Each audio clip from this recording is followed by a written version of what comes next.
आप देख रहे हैं द रॉकिंग न्यूज़ इंडिया और मैं हूं आपका अपना रॉकी भाई। तो चलो अब हम चलते हैं आज की खबरों की तरफ। नूरी पे रोती है, बड़ी मुश्किल से होता है चमन में दीदावर पैदा। आइए इस्तकबाल करते हैं हमारे शहर अजीज के हरदिल अजीज एमएलए हाजी अलहाज मुफ्ती मोहम्मद इस्माइल कासमी साहब का। आइए साहब। बराबर कर दे, नहीं वो बड़का बराबर कर।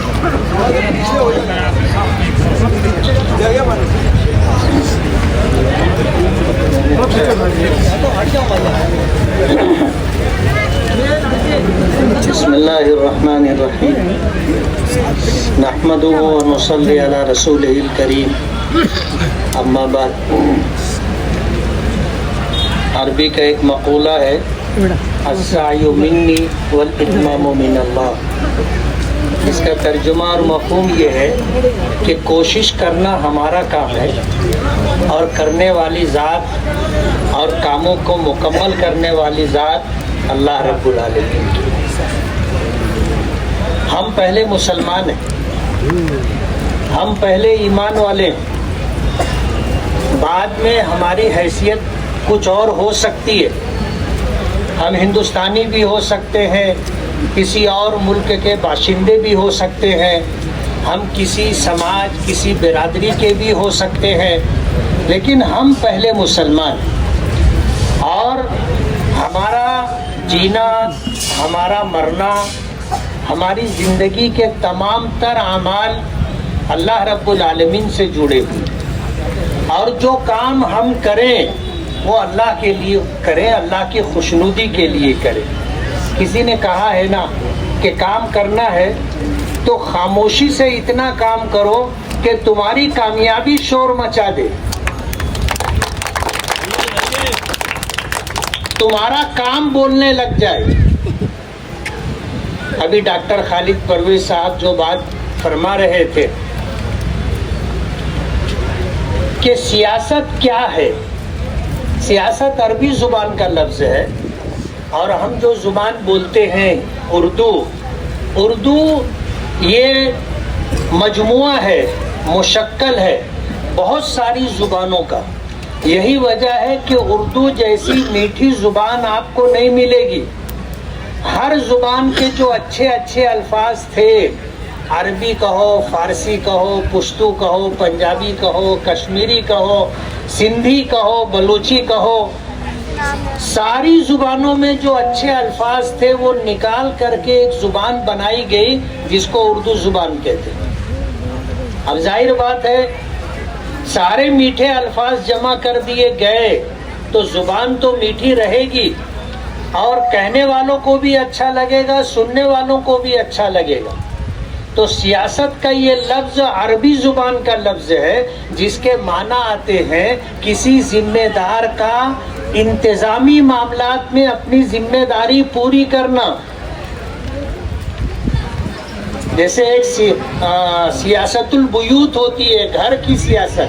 घर की सियासत का मतलब ये है कि घर में जो हमारा बड़ा है, जो हमारा सरपरस्त है, जो घर के तमाम तर मामलात को अपनी जिम्मेदारी के साथ पूरी करता है कि उसको मिर्ची भी लाना है, नमक भी लाना है, दाल भी लाना है, सब्जी भी लाना है, तेल भी लाना है, पानी भी लाना है, कोई बीमार है तो उसकी दवा भी लाना है। ये घर की सियासत है और ये किसी एक शख्स के या चंद लोगों के जिम्मे होती है जो लोग मिल करके करते। एक खानदान की सियासत होती है, एक महल्ले और समाज की सियासत होती है, एक शहर की सियासत होती है और एक चंद शहरों की सियासत होती है और एक पूरे मुल्क की सियासत होती है और दर्जा बदर्जा लोग इसके जिम्मेदार होते हैं। ये तमाम तर इंतज़ामी मामलात को, लोगों की, आवाम की ज़रूरतों को सही तरीके से पूरा करना सियासत है। सियासत अपना घर भरने का नाम नहीं है। सियासत अपना घर भरने का नाम नहीं है, लूट मार करने का नाम नहीं है, बेईमानी भ्रष्टाचारी करने का नाम नहीं है। आज लफ्ज़ सियासत इसी वजह से बदनाम हो गया।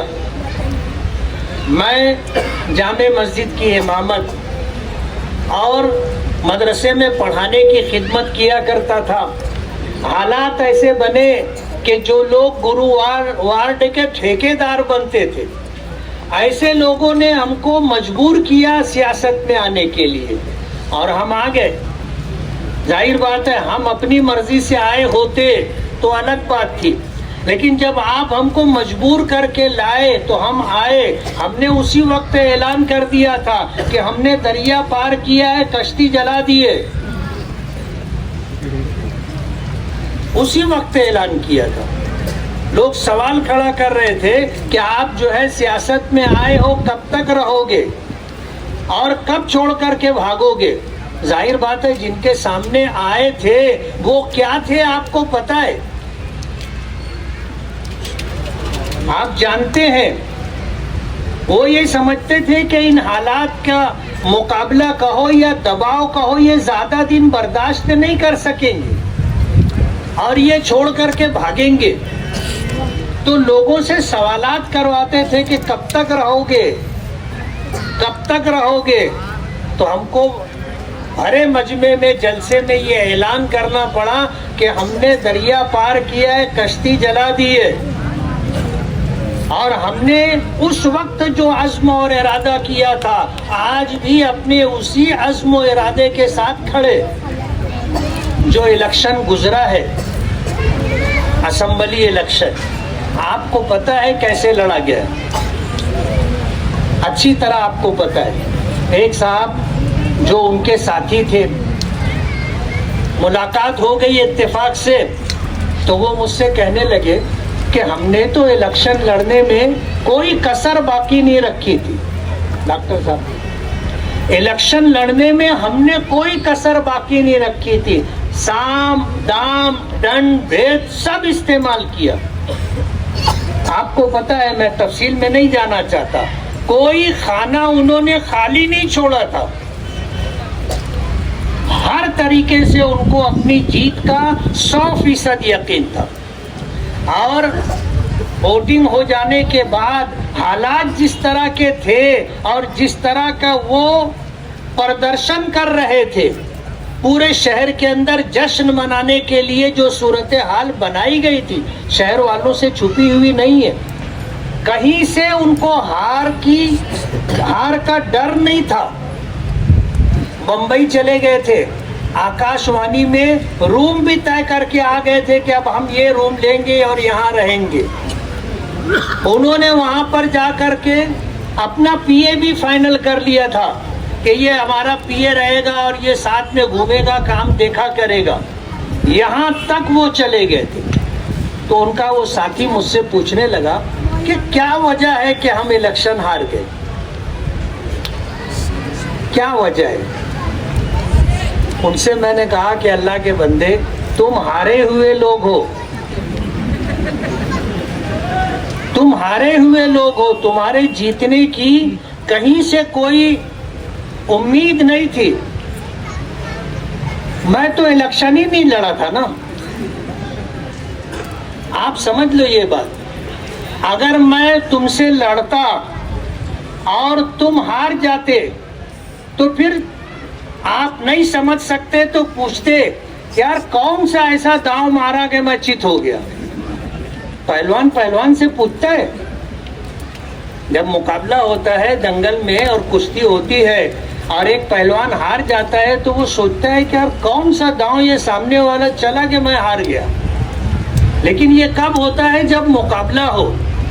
मैं तो मुकाबले में था ही नहीं और मैंने तो इलेक्शन लड़ा ही नहीं और फिर भी तुम हार गए, तब इसका तो कोई जवाब ही नहीं है ना। इलेक्शन से 12-15 दिन पहले मैं बीमार हो गया, हॉस्पिटल में था और हमारे जितने वर्कर थे सब बेचारे, हिम्मत टूट गई थी। जाहिर बात है, जब मैं ही मैदान में नहीं रहा तो जो मेरे लिए लड़ रहे थे, रात दिन मेहनत कर रहे थे, अब वो किसके लिए लड़ेंगे। सभी मायूस होकर के, हिम्मत हार करके खामोश हो गए थे, घर बैठ गए थे। और इन्होंने भी ये हरकत की कि जो लोग ऐसे थे जिनको पैसा दे के खामोश बैठाया जा सकता था, उनके घर 2 बजे 3 बजे 4 बजे रात को पैसा पहुंचा करके उनको बोले तुम घर बैठो, हमारे लिए वोट मत मांगो, सिर्फ घर में बैठो, हमको क्या करना है हम कर रहे। मैं तो इलेक्शन ही नहीं लड़ रहा था, उसके बाद भी अगर तुम हार गए तब तुमको क्या बता सकते कि हम कौन सा गांव चले या तुम क्यों हार गए। उनको मैंने कहा तुम हारे ही हुए थे, बगैर लड़ाई लड़े तुम हार गए, अब हम लोग क्या आपको समझा सकते। गुरुवार वार्ड को वो अपना वार्ड समझते हैं। मैं आपसे पूछना चाहता हूँ कि उनको सियासत में रहे हुए कितने साल हो गए, उन्होंने गुरुवार वार्ड को क्या दिया। हम तो बहुत बाद में आए ना, एक पानी टाकी भी नहीं दिया अभी तक। हम तो बहुत बाद में आए। और एमएलए के जिम्मे क्या काम होता है, जो संजीदा है, जो जानकार लोग हैं उन्हें पता है।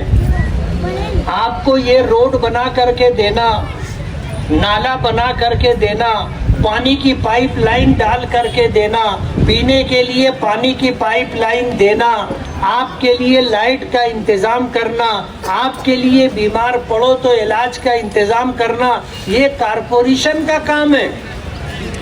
कारपोरेशन आपसे इसका टैक्स लेती है, ये उसकी जिम्मेदारी है। अब तुम कारपोरेशन के माई बाप, तुम्हारी बीवी कारपोरेशन की माई बाप, तुम खुद कारपोरेशन के माई बाप, और एक मर्तबा नहीं कई मर्तबा शहर वालों ने 25 साल आपको दिया, 25 साल दिया, आपने गुरुवार वार्ड को क्या दिया। जाहिर बात है ये एमएलए का काम नहीं है, लेकिन काम शहर में सियासत इस अंदाज में की जा रही है कि जो काम अपने को करना है अपने नहीं किए, अब दूसरे आदमी का काम नहीं है उसको इल्जाम दिया जा रहा है कि कुछ करते नहीं। मेन रोड है, अहम शाहरा है, 3.5 करोड़ रुपए के बजट से आपका ये काम होगा। मंजूर पहले हो गया था, अंडरग्राउंड ड्रेनेज का पाइप पड़ना था, उससे पहले हम रोड नहीं बना सकते थे, हमको रुकना पड़ा। जब अंडरग्राउंड ड्रेनेज का काम हो गया अब हम ये काम कर रहे हैं। हाईवे से लेकर के आपके इस चौक तक, और इस चौक से लेकर के आपको जो है गुलशन मासूम तक, मासूम शाह कुट्टी तक, ये रोड पूरा 3.5 करोड़ रुपए में बन करके मिलेगा। और आप देख लो किसी एमएलए के दौर में इतना काम नहीं हुआ। मैं कोई ऐसी बात नहीं बोल रहा हूं जो आपको ना दिखती हो ना समझ में आती हो। किसी एमएलए के दौर में इतना काम नहीं हुआ, आप उठा करके देख लीजिए। मैं किसी का नाम नहीं लेना चाहता, लेकिन किसी एमएलए के दौर में इतना काम हुआ हो तो आप बताना। ये पिछला जो 5 साल गुजरा और ये आने वाला जो 5 साल है, अब तक हमने जितना काम किया है पूरे शहर के अंदर तमाम बड़ी बड़ी सड़कें बनाने का हमने प्रोग्राम बनाया था, और अल्लाह के फजल से हम अपने मकसद में कामयाब रहे। आप देख लो हमारा शहर मालेगांव, अगर हम बंबई की तरफ से मनमाड़ चौखुल्ली से या आगे से अंदर आए तो हमको अच्छा रोड मिलना चाहिए। हम सटाना से मालेगांव आ रहे हैं, हमें अच्छा रोड मिलना चाहिए। हम कुसुम्बा से मालेगांव आ रहे हैं, हमें अच्छा रोड मिलना चाहिए। हम धुलिये से मालेगांव आ रहे हैं, हमें अच्छा रोड मिलना चाहिए। मालेगांव में चारों तरफ के जो रास्ते मालेगांव आते हैं कि कोई बाहर का आने वाला जब आए तो उसे लगे कि हाँ मैं कहीं जा रहा हूँ। ये सारे रास्ते पिछले 5 सालों के कामों में है, कुछ काम हो चुके हैं, रास्ते बन चुके, कुछ होना बाकी है। मालेगांव शहर के अंदर बड़ी बड़ी अहम सड़कें अल्हम्दुलिल्लाह बन गई हैं या बन रही है या इंशाअल्लाह बन जाएगी। हम कोशिश करते हैं नियोजन समिति से फंड लाना, नगर विकास से फंड लाना, नगर उत्थान से फंड लाना, माइनॉरिटी डिपार्टमेंट से फंड लाना, सरकार की मिन्नत समाजत करके वहां से एक्स्ट्रा फंड लाना, कारपोरेशन को मजबूर करना कि तुम काम करके दो। हम पूरी मेहनत कर रहे। हमारे साथी कहते हैं कि मुफ्ती साहब तुम काम करा तो कहीं बैनर नहीं लगा तो, पोस्टर नहीं लगा तो। इसलिए मैंने शुरू में एक बात कही कि काम इतना करो खामोशी से कि तुम्हारी कामयाबी शोर मचाने लग जाए। और होगा जो हमारे प्रोग्राम है, जब अल्लाह चाहेगा उसका फजल शामिल रहेगा, वो प्रोग्राम जब जमीन पर आएगा तो आपकी तबीयत खुश हो जाएगी। पूरे शहर के लिए हमने प्रोग्राम जो बना करके रखा है, दुआ करो कि हम अपनी कोशिशों में कामयाब हो जाए। मालेगांव के लोगों की सारी जरूरतें इंशाल्लाह पूरी होगी। ये जो महरूमियां है कि हमारी गली में गटर नहीं है, रास्ते नहीं है, गंदा पानी हमें खुद उठा करके फेंकना पड़ता है, आज भी हमारा शहर इन्हीं मसाइल से जूझ रहा है। ये सब काम कारपोरेशन का था। 25 साल कारपोरेशन में आपने राज किया, ईमानदारी की बात है। अगर अपनी जिम्मेदारी पूरी किए होते तो आज गुरुवार वार्ड में एक गली भी कच्ची नहीं रहती। आज कारपोरेशन का बजट 1100 करोड़ रुपए का है। कितने का है? जरा जोर से बोलो तो तुमको याद रहेगा। 1100 करोड़ रुपए का है। आप देखो, हाईवे से लेकर सवंगांव फाटे से इस चौक तक और इस चौक से लेकर गुलशन मासूम शाह कुट्टी तक 3.5 करोड़ रुपए में ये रोड बन रहा है। कितने करोड़ में? 3.5 करोड़। आप बताओ, अगर साल का 200 करोड़ रुपया, 300 करोड़ रुपया जो तामीर के नाम पर खर्च होता है, अगर वो काम हो गया होता तो ये रोड हमको मिलता बनाने के लिए? ये रास्ता बगैर रोड के रहता? नहीं रहता। कारपोरेशन के पास बजट है। एमएलए का बजट कितना होता है? 5 करोड़ रुपया। एक एमएलए को उसकी कॉन्स्टिट्यूंसी में काम करने के लिए सरकार 5 करोड़ रुपया देती है। बस अब 5 करोड़ रुपया हमारे शहर के मसाइल को आप अगर देखो तो ऐसा है जैसे ऊंट के मुंह में जीरा, वो तो हलक से नीचे भी नहीं जाता, ना मुंह में अटका पड़ा रहता। शहर के मसाइल इतने, ऊंट का पेट भरना कारपोरेशन की जिम्मेदारी। लेकिन जब नहीं हो रहा है तो हमें सरकार की अलग अलग महकमों और डिपार्टमेंट से हमें पैसा ला करके, फंड ला करके मालेगांव शहर का काम करना पड़ रहा है। वरना 2014 से 19 तक देख लो शहर में कितना काम हुआ था, और 19 से 24 तक कितना काम हुआ है वो आप देख लो। दोनों का मुकाबला करके, मुआवजा करके आप देख सकते हो। अच्छा, ये वो नहीं है जो आने वाला टाइम है, ये वो टाइम है जो गुजर चुका। आप 14 से 19 तक का टाइम देख लो और 19 से 24 तक का टाइम देख लो, और दोनों 5-5 साल में कितना काम हुआ है वो देख लो। बोलते इनको काम करने का ढंग नहीं। अरे तुमको बहुत काम करने का ढंग था तो बताना था ना मालेगांव में कि काम ऐसे होता है। मालेगांव वालों ने तो 25 साल तक तुमको सत्ता दी।